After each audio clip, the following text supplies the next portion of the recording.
Welcome to the Brew Crew 2023 Advent Calendar Podcast, my fellow Chuggalos, and even those of you who are new to this that aren't my fellow Chuggalos necessarily, but for the moment, for the day, for what we're about to partake in, are Chuggalos at heart, in our souls together. Can you feel it? Welcome back. It's day 2. And we are going to undertake tasting a very interesting and unique and different beer. I've never heard of them. I don't know them. And I certainly have never heard of this beer. But it's the Butcher and the Brewer out of Cleveland. Another Cleveland beer. Back-to-back Cleveland beers. Interesting. And this one is called the Frog and the Hog. That's right. The Frog and the Hog, 6%. Okay, what does that mean even? Well, I did some checking. I looked it up, and they classify or characterize this beer as a fresh-hopped American Pilsner. So it'll be a straight-up Pilsner. We Americans typically tend to hop our Pilsners a lot more than the Czechs do, that's for sure. So it'll be bound to be a lot more hoppy. However, on their website, the Butcher and the Brewer have noted this. They have these sliding scale things for ABV, for maltiness, and for hoppiness, and the hoppiness is actually pretty low on the scale. Oh, we'll just see about that. Just kidding. I'm excited to try it. It sounds interesting. Love Pilsners. It's a great style. Very classic style. Everybody knows of Pilsner. Everybody's been drinking Pilsner forever. The most basic and probably one of the earliest lagers that were made using ale lager yeast instead of ale yeast, which is very interesting. So it provides all kinds of different flavors, and everyone's had a lager, everyone's had a Pilsner, everyone knows. Generally, roughly in their mind, when you say Pilsner, everyone knows what that is. Everyone knows what that's going to taste like. We'll see. I think this probably has maybe some surprises in store for us, but we'll see. So, without further ado, using this really fancy, schmancy, very non-expensive bottle opener, and we're going to crack our little, by the way, bottle art. We're not high on the bottle art scale, but we're not going for that. That's not what this is all about. What we're going for here is the flavor, the taste, right? You can see, again, it's in the typical brown bottle, generic brown bottle. It's got the typical hand-printed label. It's got a very weird and unique, different kind of cap to it. Guess who bottled this? That's right, the Barrel House did. We did not do it, and certainly the Butcher and the Brewer didn't do it, which means, of course, as we learned yesterday, when you see this, when you see the generic brown bottle, when you see the self-printed label, when you see the many colored caps, different caps to it, that means that it's on tap. It was a beer that was on tap at Barrel House at the time, and they chose or elected to include this as one of the special beers in our Advent calendar beer selection list. So again, it's another surprise. I've not tried this before. I don't think I've ever tried, I might be wrong on this too, but I don't believe I remember trying the Butcher and the Brewer beers before. If we've had it in prior Advent calendars, I must have been having a lot of fun that episode. I don't remember it. But it's hard though, man. When you talk, JT says this too all the time. When you have that many beers, and we're doing this every day, right? So when you have that many beers back to back, they better be standouts, because there's really only a few that I remember from each year. And those were the ones that just knocked our socks off, like Honey Would Ya last year. That was one of my favorites. I think we had it on day 17 or something.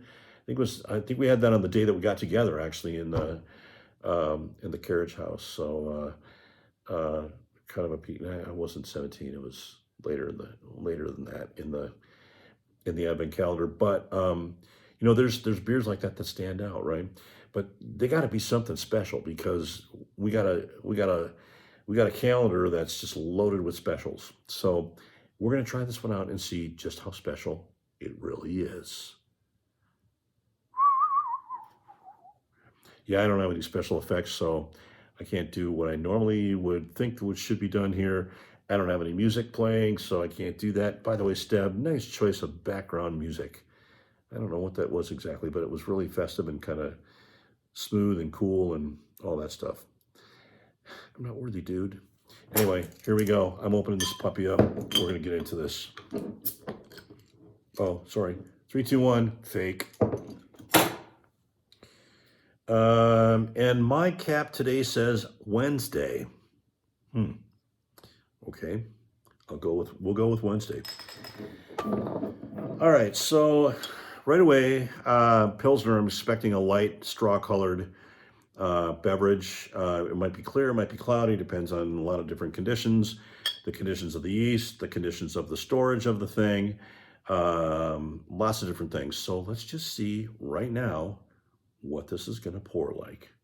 And so it begins.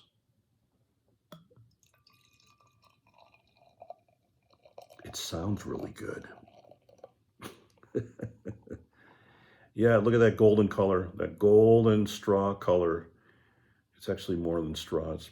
Yeah, it's definitely tending towards golden, which is beautiful. It's beautiful. That's a very traditional lager Pilsner style color right there. So that tells us a lot right there. Color, nose. That's next. Yeah, I don't have enough room in there. I poured the whole damn beer in there, so probably broke some kind of weird etiquette of some sort. For the Germans, I don't care. For the French, really don't care.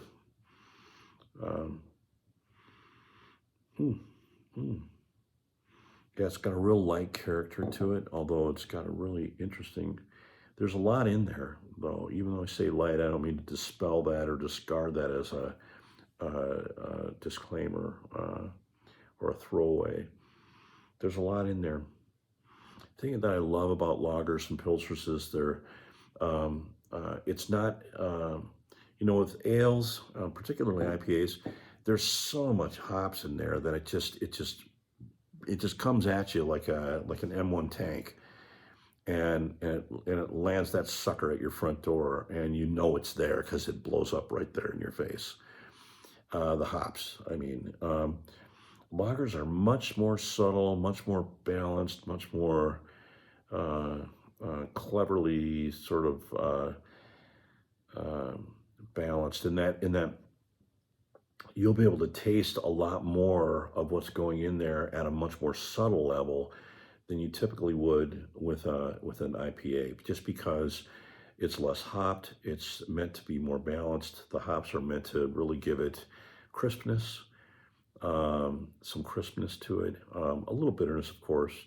And of course, one of the main reasons hops came into being in terms of use as part of the brewing process was for preservatives, right? The oils and the hops help the beer resist, mold, mildew, that sort of stuff, so it can last a lot longer in a natural state without using any preservatives or what have you. Because back in the day, they didn't have preservatives, which, man, good for them, man. I wish we didn't have so many. But anyway, on with the show. Let's get on with this, right?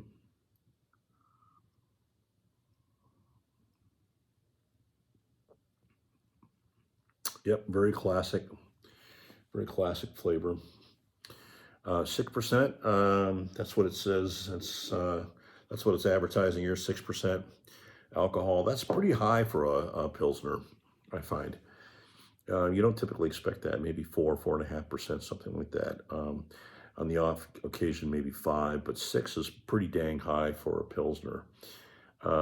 Sometimes when you get into that range with a lager, it throws the balance off of things. It'll tend to be real There'll be some, it'll be really alcohol-y, maybe really, maybe a lot of fruit esters that ferment out because of the sugars. Remember, alcohol is simply a function of sugar. That's all that is, right? Whatever sugars are there, the yeast is going to munch on them, and out the back end comes alcohol. So, more sugar is in there, the more alcohol there's going to be. But that's not always favorable, because sometimes it'll impart different characters and flavonoids and esters that throw things off balance. It's a lot of fruitier esters sometimes become, overbearing, and there's sourness sometimes. I'm not saying any of that is true for this one, but I'm saying that's what can happen with a higher alcohol lager. So anyway, for what it's worth, this doesn't have those types of characteristics. It's fairly well balanced to me.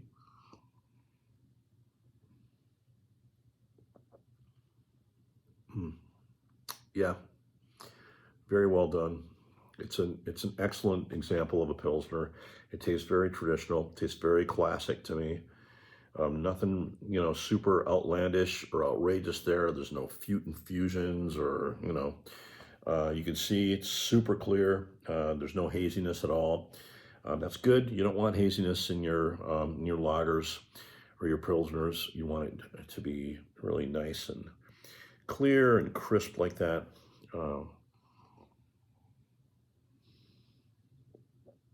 Yeah, it's got all the traditional flavors of a Pilsner going on there. Great characteristics. Really a solid, single or double up the middle kind of a thing. Baseball terms.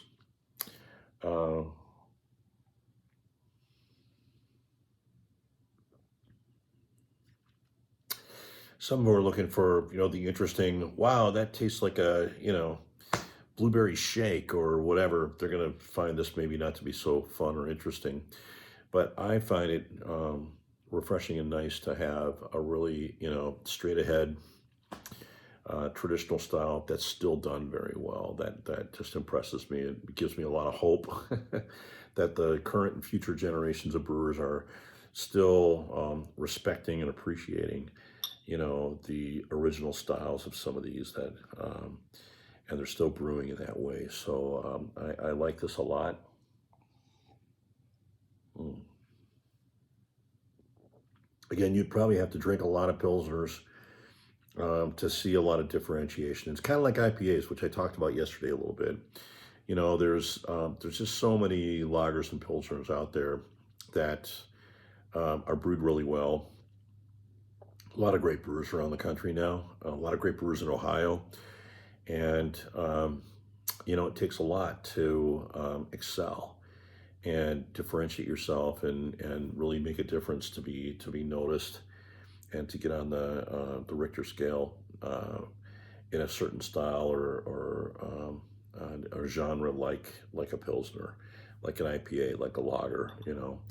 It's very competitive. The space is pretty crowded.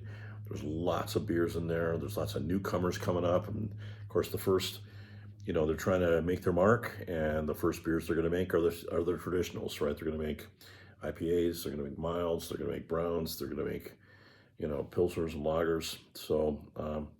So it takes a lot. It takes a lot. In some respects, I said this yesterday too, I think in some respects it's not necessarily fair to the makers, but in a sense, that's competition. And we expect a real high bar at this point for all of these beers because there are so many good ones out there. So I would say,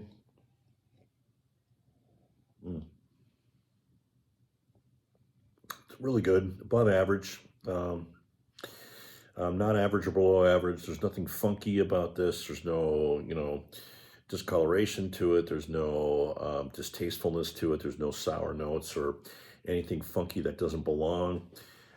It's really straight up Pilsner. It's a really straightforward, straight ahead Pilsner. It'd be the kind of everyday drinking beer that you would probably want to drink in the middle of summer, right? A hot day, sitting out at the baseball game, watching or coaching your your your kids or your grandson's team.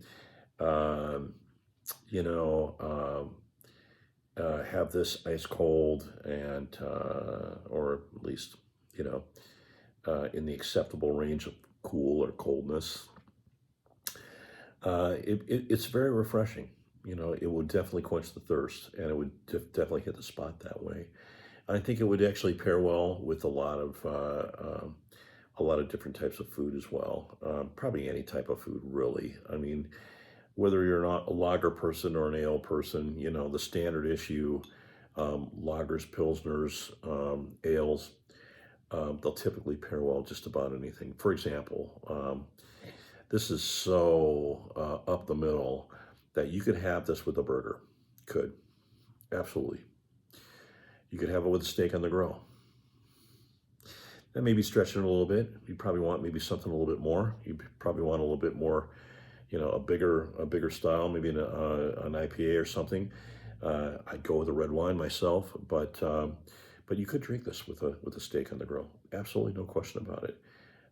You could do it with all kinds of appetizers, you know, loaded taters, lots of other stuff. You could also have it with chicken. You could also have it with pork. It's kind of the beauty of this thing. It really goes well and matches well. And you know, the Germans and the Austrians and the Czechs, they drink pilsners year round. You know, it's not really a seasonal thing for them. We Americans tend to, you know, we tend to drink seasonally and you know shift into different things depending on the seasons or what have you. At least I've noticed that. But really, you know, from a European standpoint, this is the go-to that in much of Europe. You know, Germany and Austria, Switzerland, you know, Czechoslovakia, where Pilsner is made, where it came from originally. You know, it's a year-round thing. This is the go-to. So I like this beer, like it a lot. I'm probably going to give this beer a, oh gosh, I don't know. I'm hoping I'm not falling prey on day 2 already to grade inflation. But I'm probably thinking this is around a 3.5 to 3.75, maybe. I know I got to pick one, so give me a second here. Let me think.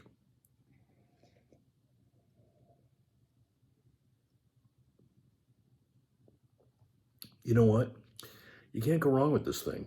I picked this up. If you gave me this blind, if I walked into the barrel house, which I have before, and just said, "Hey, pour me something," and have them pour me this, I'd go, "Wow, great pick, really solid." I'm going to say 3.75. I'm going to say it because I think if we get into another Pilsner in this round, I don't know what's ahead of us. I haven't actually seen the whole list yet. But um,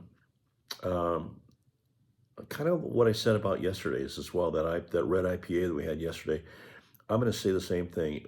Down the path in this advent calendar, when we come across a lager or a Pilsner, we're going to be comparing it back to this. Probably because it was the first one, sure, but because it's a really solid example. And you're going to say to yourself, was it better? Was it better than the Frog and the Hog? Or was it not as good as the Frog and the Hog? And you're going to base your score you're going to, you know, rate it, rank it accordingly. And that's fair. That's how we should do this, right? Like it, 3.75. That's Phil's score for day 2. A great day today. Thanks, everyone. Love you all. Can't wait to see you. I got a couple of weeks before we do that, but in the meantime, I'll see you all on the podcast here on the Brew Crew podcast site. So I'll look forward to the next day. I'll look forward to tomorrow. All right, day 3 coming up. Until then, have a great evening, and we'll see you soon.